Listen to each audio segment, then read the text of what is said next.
La 667 est connue pour avoir un nombre de membres incroyable dont Frisker Leon, Osiris Jack et plein d'autres.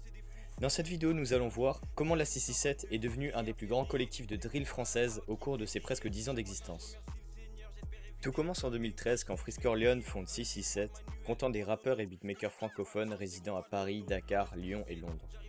Il décide de créer ce collectif à Gentilly où les membres vivront pendant plusieurs années pour se concentrer à fond sur la musique. Au tout début, 667 se fera le plus discret possible en évitant les réseaux et en créant plusieurs surnoms que vous connaissez d'ailleurs sûrement si vous avez déjà écouté un seul son de Freeze. MMS, LDO, NRM, 667, pétasse. Il utilisera souvent LDO signifiant Ligue des Ombres et MMS signifiant Mange-Mort Squad, qui est d'ailleurs le nom de leur chaîne YouTube. Maintenant qu'on a parlé de ces surnoms, parlons de son nom. La vraie signification n'a jamais été donnée, mais plusieurs théories ont déjà été établies. L'une d'entre elles serait que les nombres additionnés faisant 19, ce serait en fait une référence au code du Coran. Pour ceux qui ne connaîtraient pas, ce serait une théorie religieuse qui dirait que dans le texte du Coran, il y aurait un code mathématique complexe caché, justifiant les erreurs orthographiques et prouvant sa paternité divine. La seconde théorie serait que ce n'est qu'une référence au nom de l'ancien collectif de Freeze, FFG, le F étant la 6ème lettre de l'alphabet et le G la 7ème.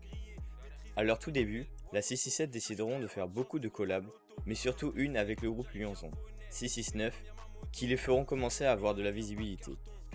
Plus tard, ils feront une seconde collab avec Lyonzon en faisant 669 partie 2, qui marchera beaucoup mieux que la première. En 2014, 667 publiera sa première mixtape en son nom sur SoundCloud. 667 édition Noël, comptant un son de chaque rappeur seul et 8 sons en groupe. En 2018, le groupe explose grâce à la sortie de Projet Bluebeam de Freeze. En effet, la mixtape recevra un excellent succès auprès des auditeurs, mais aussi des critiques. En 2019, Osiris Jack sortira son album Nibiru, qui donnera également de la visibilité au 667.